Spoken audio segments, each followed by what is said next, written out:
Il va disputer une nouvelle fois la finale ce soir pour défendre son titre. On va suivre aussi avec attention le début de la compétition du judoka Teddy Riner. Il pourrait devenir le poids lourd le plus titré du judo avec une deuxième médaille d'or. On attend donc Teddy Riner et Florent Manodou malgré les déboires en natation et les déceptions en judo, comme nous l'explique Florent Rodeau.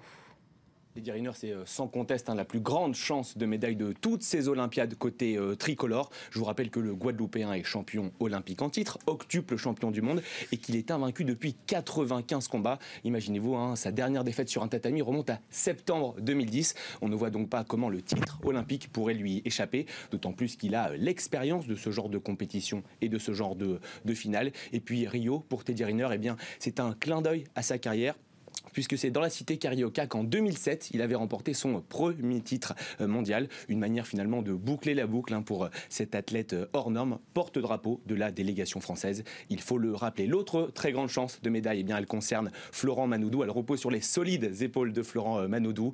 Le nageur français disputera la finale, vous l'avez dit, du 50 mètres nage libre. Champion olympique en titre sur la distance, il a signé le meilleur chrono des demi-finales. Son temps 21,32, soit exactement le même temps qui lui a permis de décrocher l'or à Londres en 2012, de bon augure donc avant la finale de ce soir. Et puis toujours dans la piscine de Rio, on suivra également la performance de Mehdi Metella.